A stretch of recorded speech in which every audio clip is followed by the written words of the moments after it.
Hi, I'm Nate Story, the co-founder here at Bright Agritech, and today we're going to talk about stocking densities.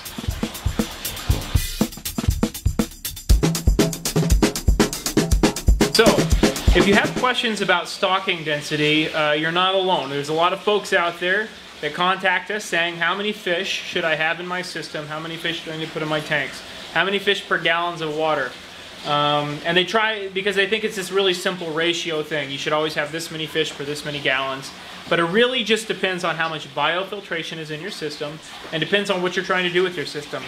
So now, I do recommend around 1 pound of fish per 8 to 10 gallons of water once your fish are fully grown out. Okay? So that doesn't mean as soon as you're done cycling, you go and you throw 1 pound of fish in per 10 gallons of water. That means you stock at a ratio that's less than that, but you know your fish are going to grow to, say, 1 pound size, and you're going to have one fish at 1 pound per 8 to 10 gallons of water. So once you kind of have that ratio, you can feed more or you can feed less to get the kind of water conditions you want, whether that's nitrate or pH or whatever.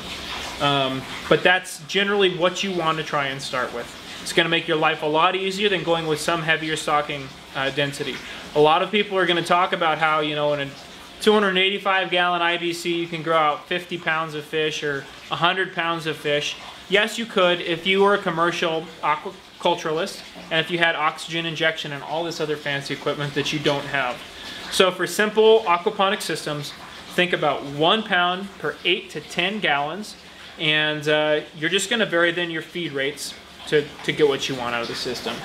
When you go with a lower ratio like that, you're able to do circulation-based aeration. So instead of buying air pumps and all sorts of other fancy stuff to keep your dissolved oxygen high in your system, there's few enough fish in there that just gas exchange with the air, and water from your circulatory system, from your pump, can fully aerate your tanks.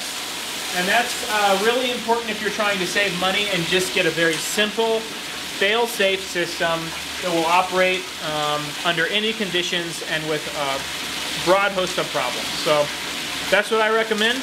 And you can play with higher and lower stocking densities.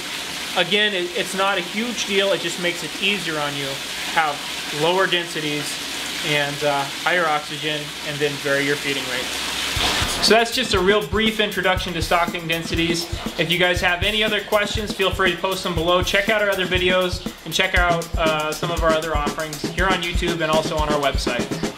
Alright, so this is our greenhouse here. We just came in through the front door and this is kind of looking